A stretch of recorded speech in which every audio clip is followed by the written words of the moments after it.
Welcome back, friends. This is James Corbett of CorbettReport.com, coming to you on the 13th of August, 2015, and I'm sure I don't need to tell my regular viewers that some big things are afoot in Turkey right now and in Syria, where things are heating up once again. So we have a very special guest lined up for you today to talk about that. We're talking to Sibel Edmonds, who I'm sure the regular followers of BoilingFrogsPost.com and the Probable Cause podcast will know has been out of the country, in the region actually, for, well, too long now, altogether too long. So back from the region with some intel and to update us on what's happening there is Sibel Edmonds, BoilingFrogsPost.com. Sibel, thank you for joining us today. Thank you for inviting me, James. I'm jet lagged, so I'm trying not to slur too much. All right. Well, I won't. I'll try not to tax you too much, but I do want to get out some of this information that you have stored up here. So let's talk about this region. Obviously, again, as people know, things are heating up once again in Syria, partially due to an agreement that was reached between Washington and Ankara on July 27th for creation of some ISIL-free zones, which Turkey may be interpreting as Kurdish-free zones, basically. But let's set the scene of that agreement by talking about an incident that took place a week before it was reached in the southeastern Turkish town of Suruc, where the Federation of Socialist Youth were preparing basically an expedition to Kobani across the border in Syria to help the reconstruction of that devastated area. And lo and behold, a terrorist bombing strikes, leaving 31 dead and close to 100 injured. Very dramatic incident that, of course, ramps up the tension and basically allows for Turkey to say, hey, wait, we're under attack. We have to ramp something up. And then, lo and behold, they reach an agreement with Washington to do so. A very interesting bombing in terms of its timing, but I understand you were in the region when this happened. What's your take on what actually happened there in Suruc? Well, about 2 weeks before the incident, I was talking with a person there who was with a special military unit in Turkey and very highly specialized unit. And I was told that the directive has been given for full extensive war preparation, going from where they have been to that degree, and for operation that was going to start at the end of April and be finished within 6 months, which would bring us to about November, with expectations of triggering events taking place in the month of July.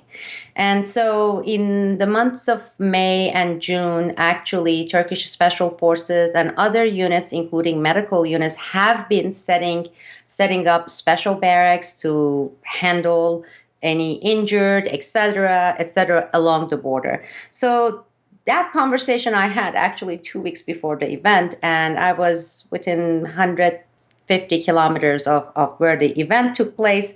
And again, this was expected to say that in July, triggering events were going to take place.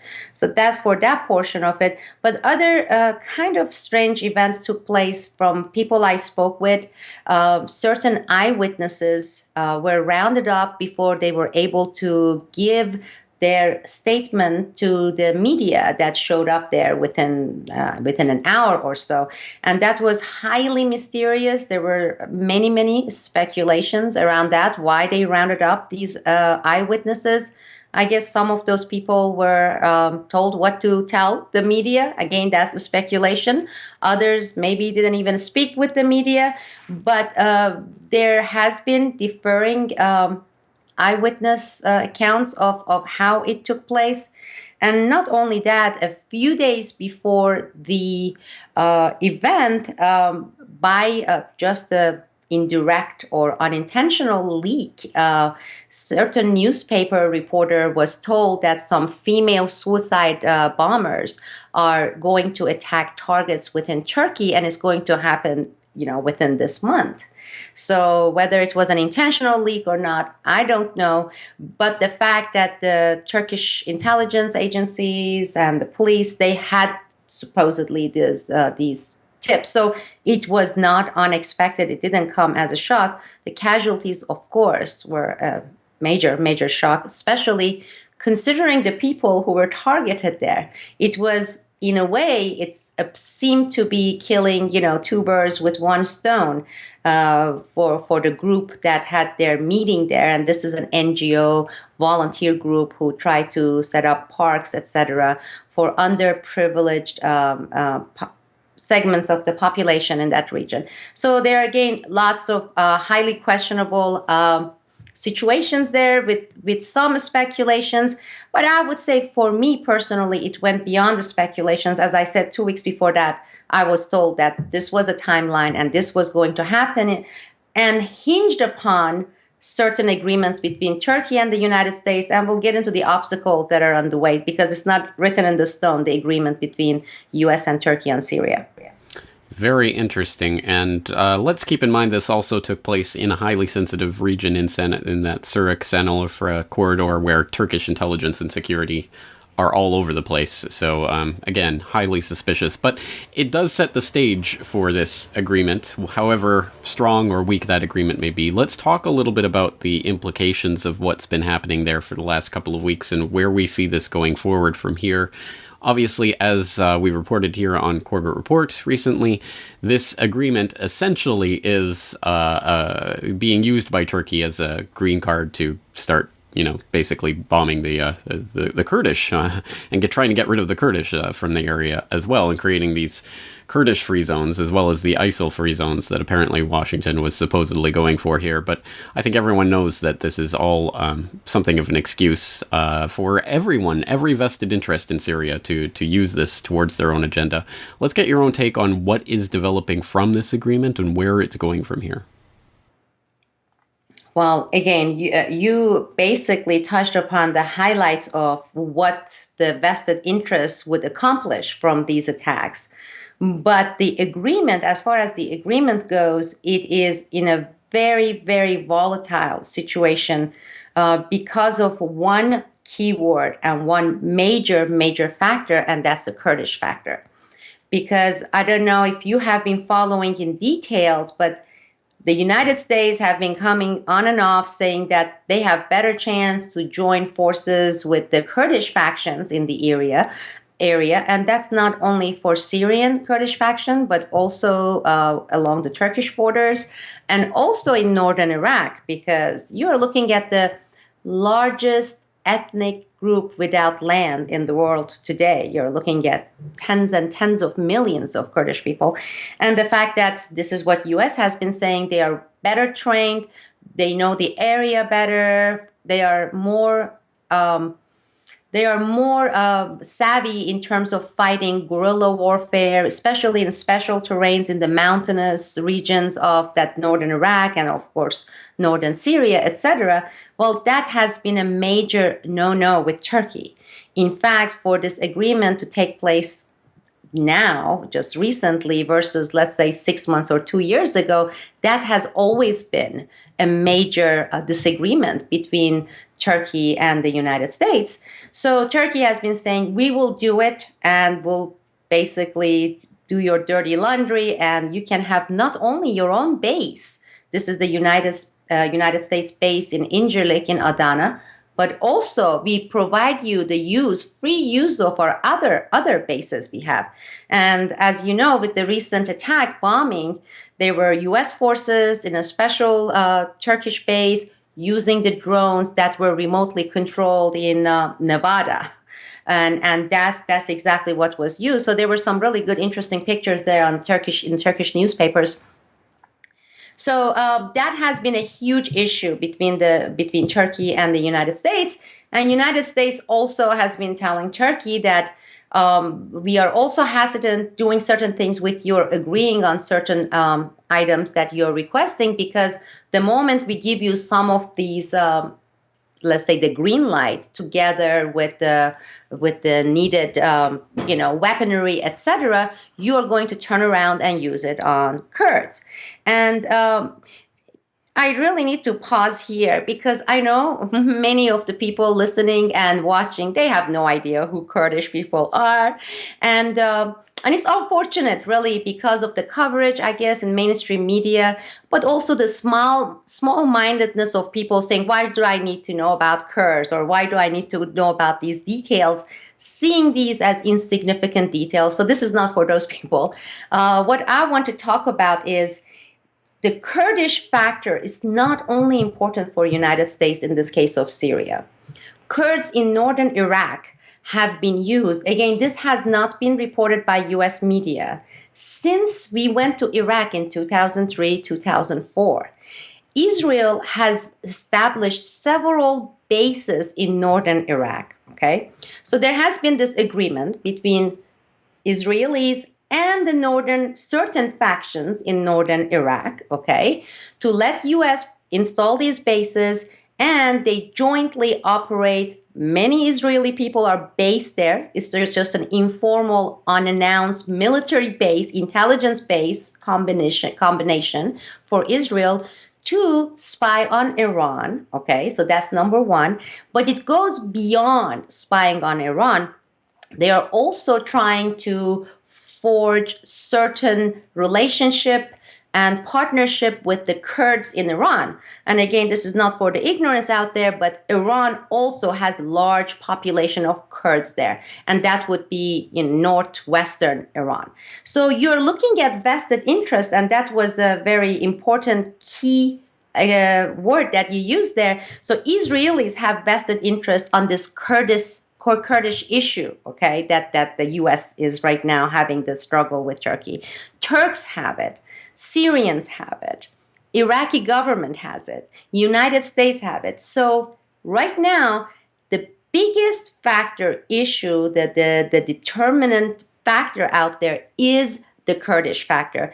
And I really don't see how it can be in any way put aside, because it's some kind of a factor that cannot be set aside. And we see it with the recent bombing in Istanbul, the police station, and because they are saying, and again, I don't know who to believe, the newspapers, including US newspapers, saying PKK claimed responsibility for that. Did they? Was it really PKK? We don't know. But I would say we need to watch the situation with the Kurds, and this agreement, especially with the latest statements from the United States, that they are seeing this strategy of using and working with the Kurdish factions against ISIS, which is not against ISIS, it's against Assad's government. It makes the agreement kind of much more on a shakier grounds than it was even, I would say, a week ago. Well, that's right. I mean, again, I think we have to understand this agreement in these safe zones not really fundamentally about ISIS at all, fundamentally about the Kurds, and of course also the foot in the door for the overthrow of Assad, which is still, has always been and continues to be the main priority for the US at any rate. What's the position of the other coalition members on this? The Jordanians, the Saudis, the Qataris, the others that have helped ISIS. Do they have a position on the Kurdish issue in particular? Because they don't have Kurdish problem or the factor within their countries, I would say that factor is not important. But I'm glad you brought it up, because a new rumors began floating about 2 weeks ago in the region. And that would be, I was in Turkish region, northern Iraq region. So the rumor was that, in fact, many of these female suicide bombers, and supposedly many of them are still around and lurking around in Istanbul. They are targeting at least 3-4 targets in Istanbul. They could say that with certainty there were 5 of them highly dangerous with mission that they were going to use the suicide bombing. But the latest rumors keep becoming that, in fact, these women were not from Syria. They were not Kurdish, but that all these women are from Tunisia. And that was the first time I'm hearing all the stuff on Tunisia. So I started now in my little things that I have with my favorite sites, putting the keyword Tunisia to see what is about to happen there, because where would that come from? Suddenly saying that these female suicide bombers are neither Kurdish or ISIS from Syria, but they are Tunisian women. Why would Tunisian women suicide bombers end up in Turkey with targets? That just, again, begs the question. So I'm glad you brought up that point. And Jordan is already a done deal with U.S., the agreement. As you and I reported before Syria became headline news in the United States in 2011, you and I covered the informant that that gave us the tip on the northern Iraq and also in Jordan, the base in Jordan, but also my sources who told me that in 2011 May, United States in Turkey, in Incirlik base in Adana, so southern part of Turkey, they began bringing in, training, arming these factions, the same ones that right now they're being called ISIS, against Assad, and they were then funneling them back into Syria. So this is 4 years old. This is since 2011 May. And of course, 6-7 months after we reported, Syria began slowly creeping into the headline news here in the United States. So to say that ISIS and what is ISIS? I mean, really, it's a self-created brand name. In fact, another thing I would like to mention, again, from people who have been on both sides of the borders between Syria and Turkey, and they are reporting blue-eyed, heavy, thick British accent people, not in dozens, but in hundreds.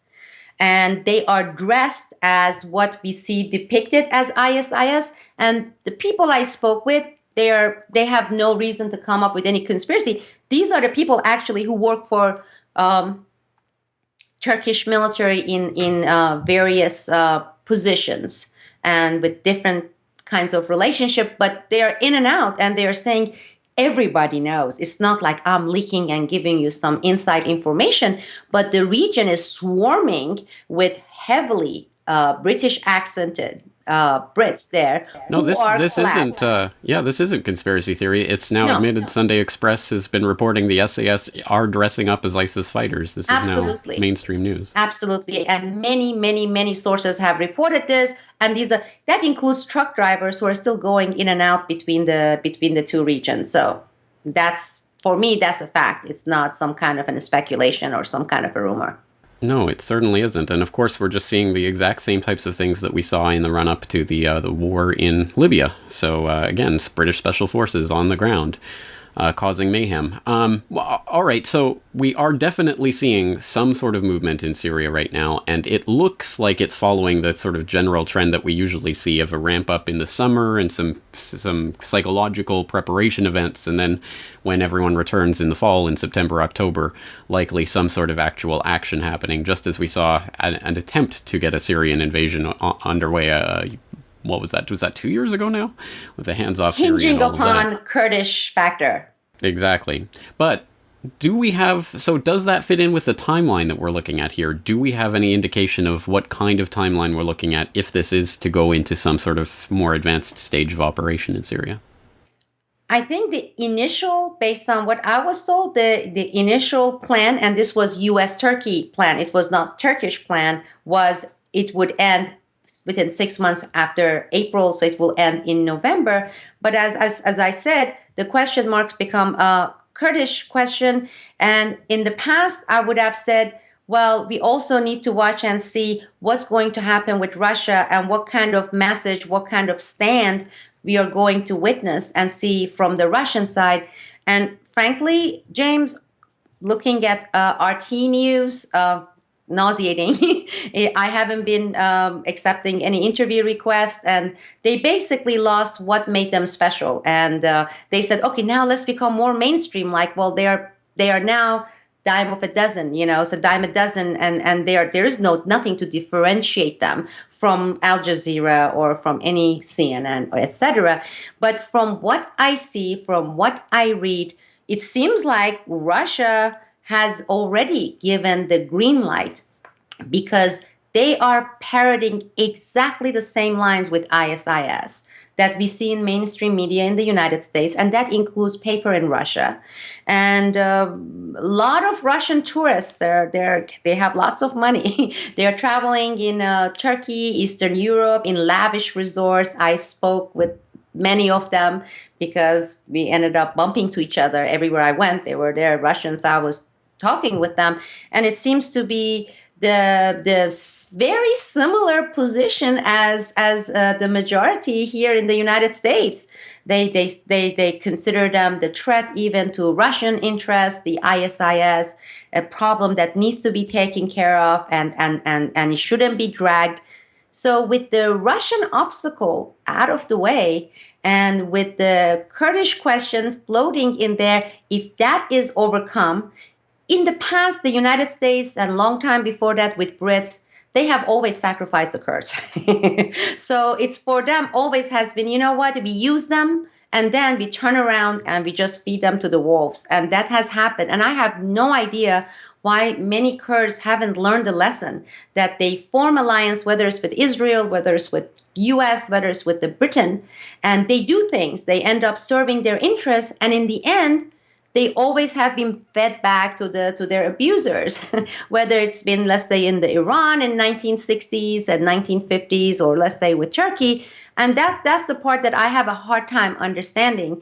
And I'm sure there will be people who would disagree with me and say, well, it is not as you view it. Here are the things. But I have spoken with certain Kurds, and I have been told, including a particular group with presence in England, and I met with them in London, and they said, Israelis understand our dilemma because they had the same kind of situation and they had to do what they had to do to get where they are today. And to me, that really frightens me. And again, there are many factions, there are many different groups, warriors. There are great freedom fighters, Kurdish. I'm not putting every Kurd in one bucket. But when I talk to these people, and now they see Israel as their guardian angel in northern Iraq, or in this case, the United States in northern Syria, I have to shake my head and say, remember what happens every time. You are used royally, and in the end, when they are finished, they don't want you to have your land. They don't want you to have your nation. But I guess maybe it's this wishful thinking that this time around it will be different, that we will be given, there will be a portion carved out from northern Iraq and from southern Turkey and northern Syria, and we will have our nation. There's no way Turkey is going to allow that. That's not going to happen. There's no way Iran is going to allow that. That, I guess, leaves Syria.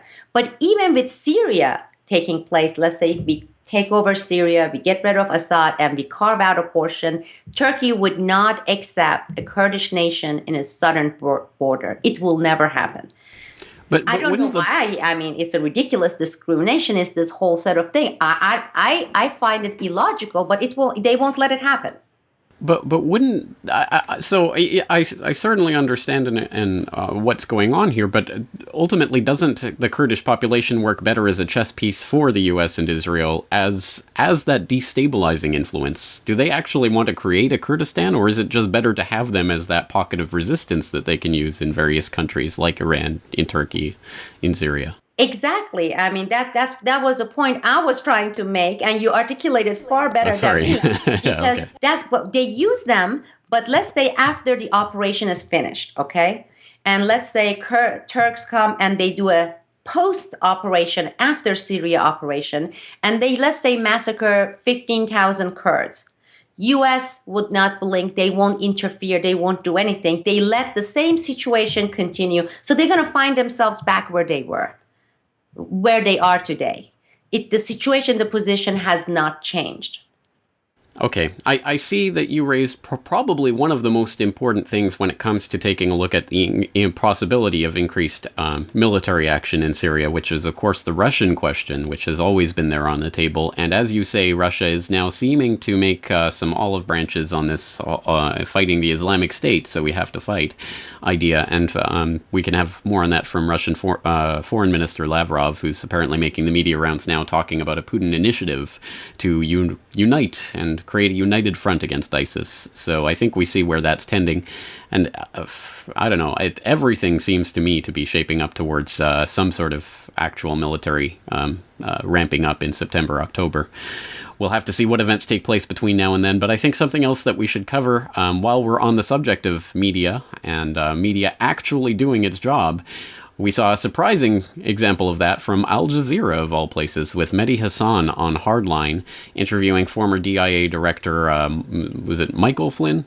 And about those documents that were recently released via FOIA, we talked about here in the Corbett Report. I know you've discussed it on Boiling Frogs Post, that revealed that the DIA back in 2012 wrote, "If the situation unravels in Syria, there is the possibility of establishing a declared or undeclared Salafist principality in eastern Syria. And this is exactly what the supporting powers to the opposition want in order to isolate the Syrian regime." That was penned in 2012 by the DIA, the Defense Intelligence Agency of the Pentagon. And so Mehdi Hassan puts it to the former DIA chief, well, what happened then? How, if you foresaw this, how did it happen? And the former DIA chief says, "I think it was a decision. I think it was a willful decision on the part of Washington to basically allow the rise of this Salafist principality, aka the Islamic State." Some pretty interesting admission there from someone who I guess was thrown under the bus and is now spilling the beans about what really happened.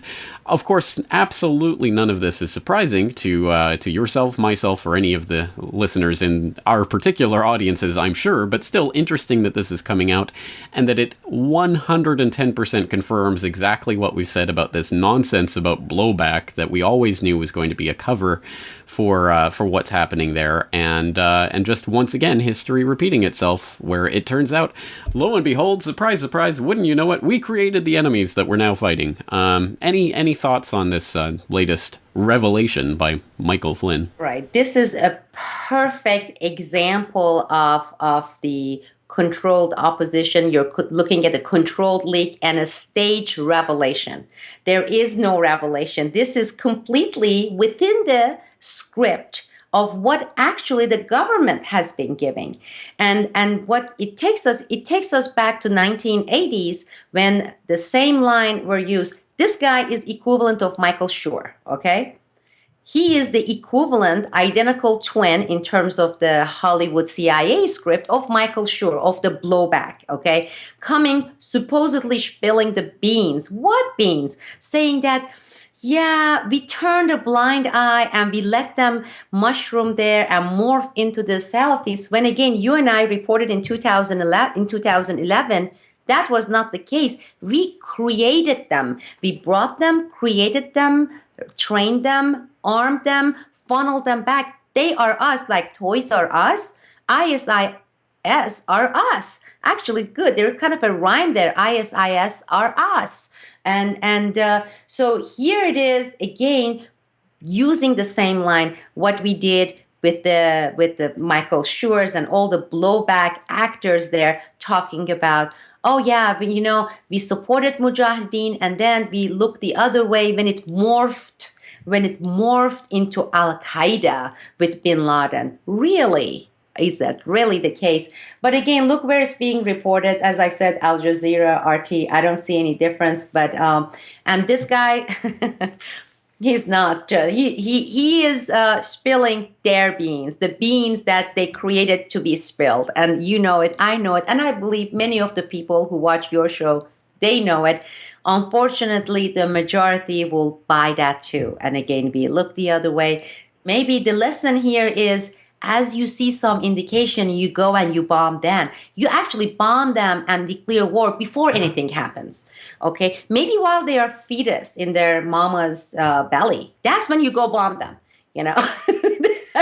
Maybe that's the lesson the majority will draw from this. We have to bomb them while they are fetuses. Exactly. So before we have anything indication of who these people are, we should be killing them. Yes, I think you're right. That probably will be the ultimate line that people take away from this, if they take anything at all. But if you blink, you probably would have missed this whole story. And if you're not paying attention, you probably wouldn't care anyway. So you'd probably be more obsessed with Donald Trump and Cecil the Lion. Well, such is life in the Western developed democracies in 2015. Well, things I'm sure are about to get a lot more interesting, and I'm sure you have a lot more to say, and people can thankfully look forward to the return of the Probable Cause podcast. I'm sure everyone, like myself, is waiting for bated breath for you to come back with your latest report and more intel. Is there anything else you'd like to drop here before we wrap things up today? No, I think we covered it pretty well, and with Probable Cause, I guess I will do some segments. The day I was leaving the United States for our long trip, the news broke. Actually, I got all these messages on my phone about Dennis Hastert. And again, how that story was turned and suffocated and turned into something totally different than what actually it was. And how and why it was completely by the mainstream media, not mention the fact that Dennis Hastert was exposed. I did it 2005, 2006, 2007. I wrote a whole fiction book. He shows up there. So that I will cover that in one of my Probable Cause coming one. And also a lot of Turkish internal politics of what's going to happen. As you know, with the elections, the Erdogan administration was unable to have the majority. They have failed all the various political factions to form a coalition government. So it's heading towards an early election this October. They are looking into end of October. And the domino effects of certain things that may take place between now, actually it has been taking place to a certain degree until then, and how that can change the outcome or influence the outcome. These are all sorts of interesting things that have been taking place. And hopefully I will be able to cover it in and maybe smaller, more digestible chunks within Probable Cause.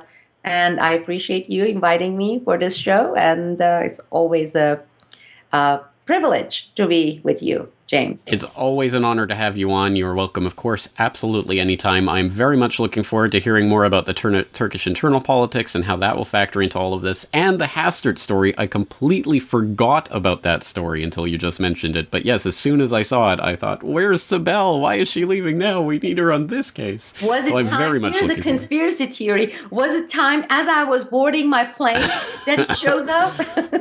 It's the perfect timing for people who want to sweep it under the rug anyway. Well, I'm glad you're not going to let that happen, and I'm very much looking forward to hearing your follow-up on that story, because I think it is an important one that we shouldn't forget. So once again, people can follow, of course, the Probable Cause podcast along with all the other podcasts at boilingfrogspost.com. Please do so.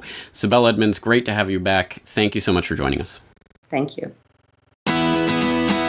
The Corbett Report is brought to you by the Corbett Report subscriber, a weekly newsletter featuring James Corbett's international forecaster editorial, recommended reading and viewing, discounts on Corbett Report DVDs, and once a month, a subscriber-only video. Sign up today to start receiving your copy at corbettreport.com/support.